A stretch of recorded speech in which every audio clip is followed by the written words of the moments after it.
Bloomberg Audio Studios. Podcasts, radio, news. The trade war between the U.S. and China is on pause. Officials from both countries have lowered tariffs temporarily, and they've agreed to keep talking. Both countries hope they'll be able to draft a new trade deal by early August.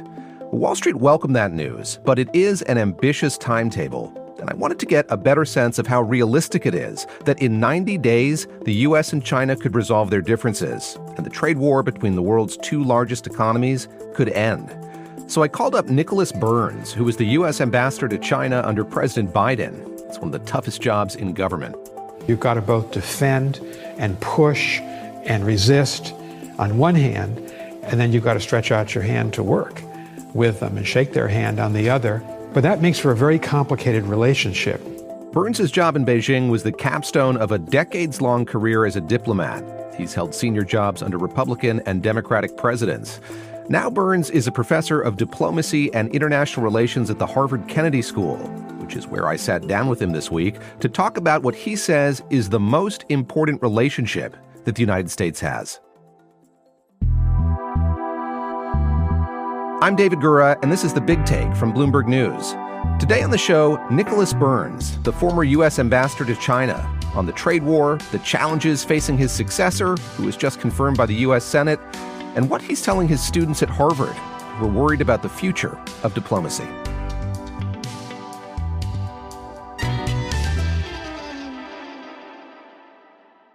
I want to start with the meetings that took place over the weekend in Geneva, and I'm curious how you look at the way they unfolded and the outcome of them.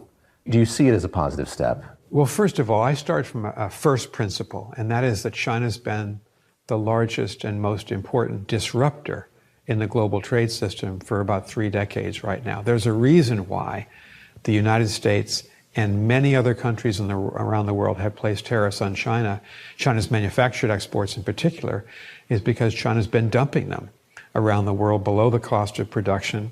And it's been a killer for jobs, both in the United States historically in the last several decades, but also around the world. So I have a degree of sympathy for the situation that President Trump and his team inherited, which was a situation that we left when I left in mid-January as ambassador to China. The Chinese are trying to act now as if they're the innocent party, that they're the victim of this trade war by President Trump, and that they're the responsible party when in fact the reality is quite different. Having said that, these are going to be very, very difficult negotiations over the next 90 days. I think in the end, self-interest and logic will prevail. Both sides need an agreement. China's our third largest trade partner. About 1 million American jobs depend on trade with China. Manufacturing jobs in China depend on trade with the United States. So neither country can afford to sunder the economic ties and the millions of interactions that our private sector has had with the Chinese economy over the last 40 years. And I think in the end, there will be a trade agreement. But getting there, I think, is going to be extraordinarily difficult. During your tenure, you were trying to, if I may, rehabilitate a relationship that had worsened during the first Trump administration, develop conduits for communication, reestablish economic and security ties. When you left that post, could you have envisioned this turning out the way that it has, in terms of how the rhetoric has been ratcheted up, the tariffs that have been put in place? Is it the worst case that you envisioned, or worse yet still? I certainly did not anticipate 145% American tariffs on China or 125% Chinese tariffs on American goods.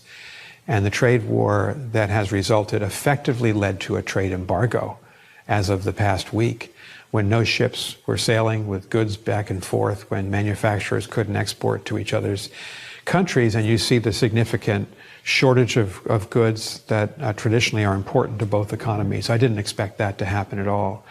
We're the two largest global economies, so we have a profound impact on the health of the global economy, but we also need the global economy to be functioning in a rational and stable way. And I think, we're not anywhere close to being out of the woods. If the levels now are set at 30% tariffs on the American side imposed on China and 10% by China imposed on the United States, those are historically high levels. And a lot of trade will not be able to take place. It just simply won't be economical. A minute ago, you spoke about how China is portraying not just the talks, but the way that this trade war is unfolding How effective do you think that is? Do they walk away from this feeling like they have the upper hand? Do you think the world views them as having the upper hand in these negotiations? Well, the Chinese press, the nationalist press, and to an extent the government of China have been saying that they held out, that they stood strong, and that they faced up to the American tariff threats, and they did not blink. And they've been trumpeting that line in the global south. President Xi just hosted most of the major leaders from South America at a major summit. He made a trip in Southeast Asia to the ASEAN countries. So they clearly are signaling to the United States, you're not going to bully us. We have other options. You've seen a big increase in Chinese manufactured exports to their neighbors. So yes, the government of China is trying to portray itself as the steady, solid country that stood up to the United States. I think that China needs a deal too. There's a reason why the Chinese met with Secretary Bessent. The economy is slowing down. They're facing lower GDP growth for the next 5 to 10 years. They have a property crisis that continues to linger. They have a consumption problem. The Chinese people are not consuming in a rational way, sitting on their money because of the uncertainty of the investment environment in China itself. They have strengths in the Chinese economy, enormous strengths, but they also have these weaknesses. China could not afford a sustained trade war with the United States. That's why they are at the table, and that's why they've agreed to a deal in 90 days. What did you learn being there about that country's capacity to weather something like this? So you're saying they couldn't sustain it long term, but give us some insight into how they had been preparing for a moment like this one, where there would be this kind of geopolitical test. I was in China, of course, during the presidential election, our presidential election of November 2024. And as soon as President Trump was declared the winner in that election and prepared to take office, the Chinese began to prepare for a trade war. They saw it coming. They had listened to candidate Trump. They did a lot of remobilization of their supply chain to try to stock up on minerals and on technologies that were important to them. And they expected this. They also have an authoritarian system of government. And so it's a one-man rule. And President Xi Jinping, whatever he says goes. He prepared the Chinese people for a long struggle with the United States. And, you know, China is like the United States. People are patriotic about their country. I would say there's a highly nationalist element in Chinese social media, and there are hundreds of millions of Chinese involved in Chinese social media. So this was a moment where the leadership said we have to stand strong and defend our country, and they think they've done that.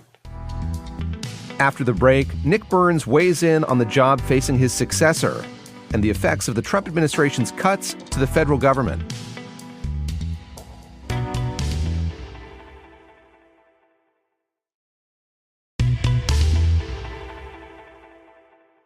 The U.S. is going to have a new ambassador in Beijing soon. David Perdue has been confirmed. I wonder if you've spoken with him, exchanged messages with him, and what counsel you would give him about the role itself and the ways in which you found you could be the most successful. Well, I have spoken with him, and I wish him the best of success, because we have so much riding on this policy with China that we've got to be successful. I think he's very well placed to be ambassador. He worked in business in Hong Kong and Singapore. He's been to China as a member of the Senate. He was on foreign relations and armed services committees, which are the two relevant committees, two of them for China, and has a clear sense of what he wants to do. It's a tough job. I found out it's not for the faint of heart. We have with China the most competitive relationship of any country in the world. China's our leading competitor for military influence and military power in the Indo-Pacific, our leading competitor on the major technologies, AI, biotech, quantum computing, that will form the basis of the future of the global economy. Our third largest trade partner, with which we have a very problematic trade and tariff relationship. And obviously, and maybe this is the most important part of it, we believe in human freedom and human rights, and the Chinese government does not practice that. They're major violators of the human rights of their own people. But at the same time, and this is what makes it so complicated, David, is that China's our largest and strongest competitor, but there are certain issues where China is one of our most important partners. We're the two stewards of the global economy. We're seeing that play out right now in the tariff issue. On climate change, we're the two leading emitters of carbon, and so President Biden felt very important to work with China. If we want to do anything about fentanyl, we've got to work with China to make that happen.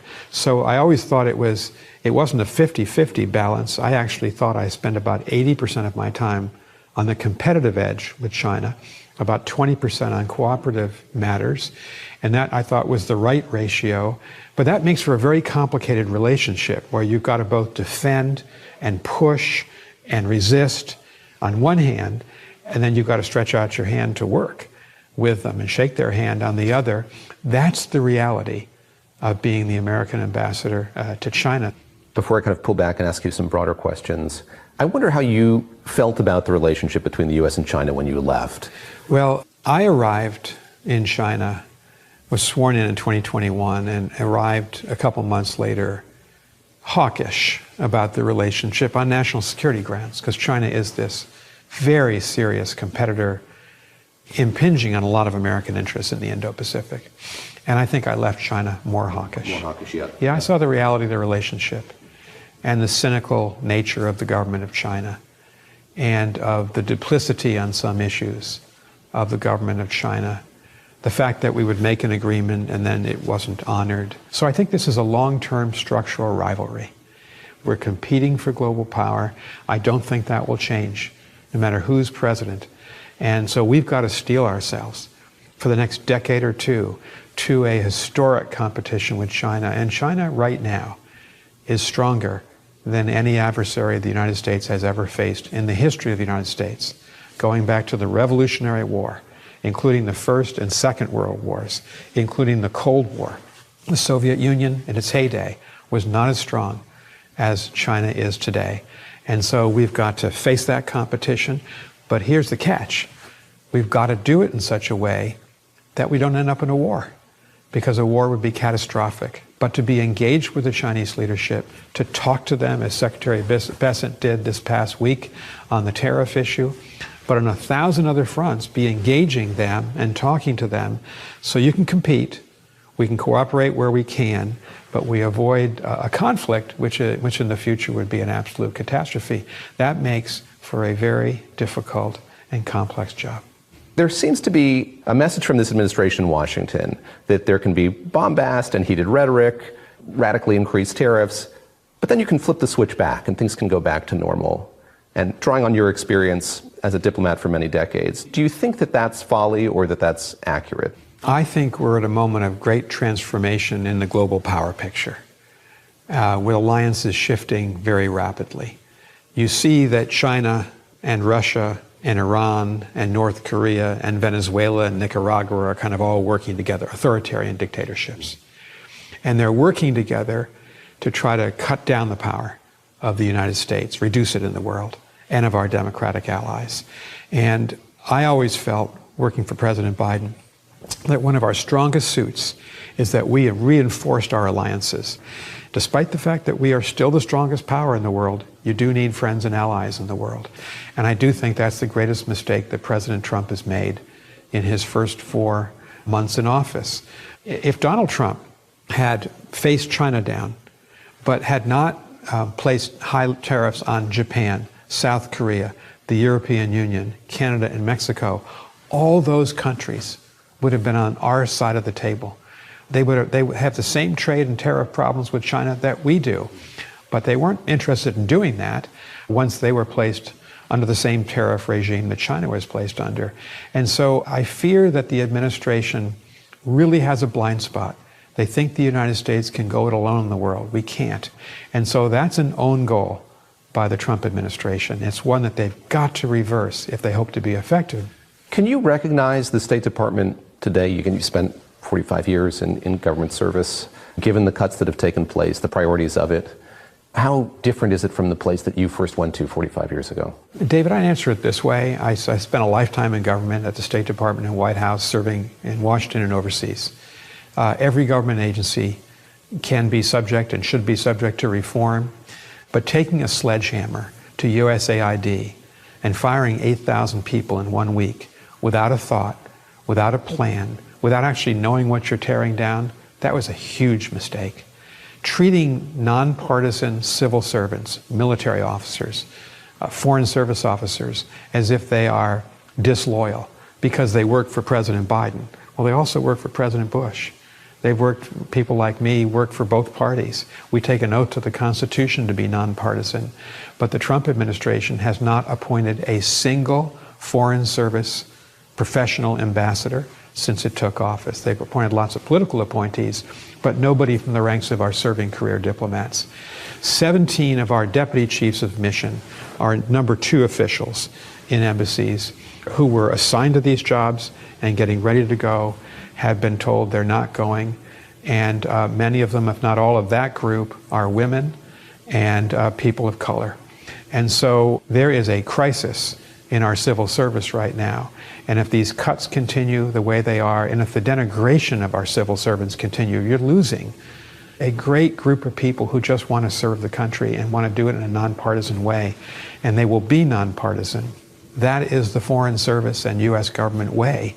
And I think the Trump administration has been extraordinarily destructive of this tradition we've had in this country now for about 130 years of a professional civil service, not a political spoils system, what we had in the 19th century, but a professional civil service that would serve the country and serve any president that the American people elected. That's what's at stake.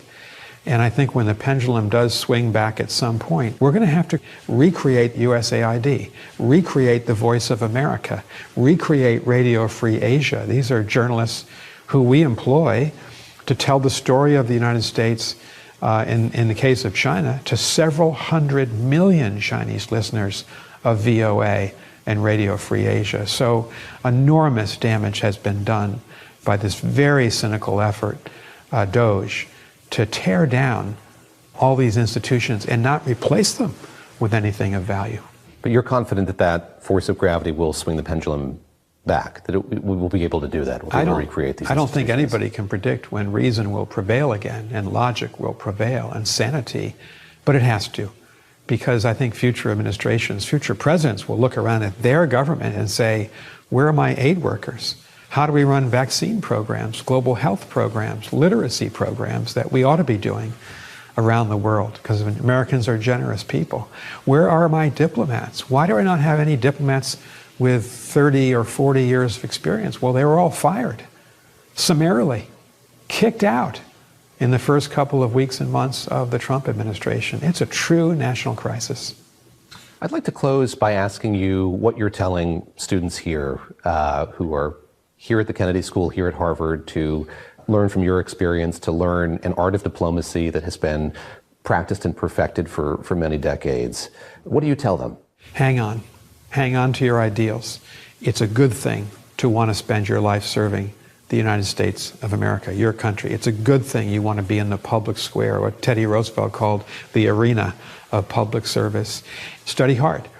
And don't leave that dream behind of public service, because what a tragedy it would be for our country if young people in this country felt, well, I can't serve in the federal government because I'm not welcome as a career official in the federal government. We need nonpartisan Americans out there representing us without any regard to party allegiance. That's an enormous asset, and if we let it wither away, and this administration is doing that, it's going to do enormous damage to our country. This is The Big Take from Bloomberg News. I'm David Gura. This episode was produced by our senior producer, Naomi Shavin, with help from Amber Ali. It was edited by Patty Hirsch, Tracy Samuelson, Molly Smith, John Liu, and Ramsey Al-Rakabi. It was fact-checked by Rachel Lewis-Krisky and mixed and sound designed by Alex Segura. Our senior editor is Elizabeth Ponso. Our deputy executive producer is Julia Weaver. Our executive producer is Nicole Beamsterboer. Sage Bauman is Bloomberg's head of podcasts. If you like this episode, make sure to subscribe and review The Big Take wherever you listen to podcasts. It helps people find the show. Thanks for listening. We'll be back on Monday.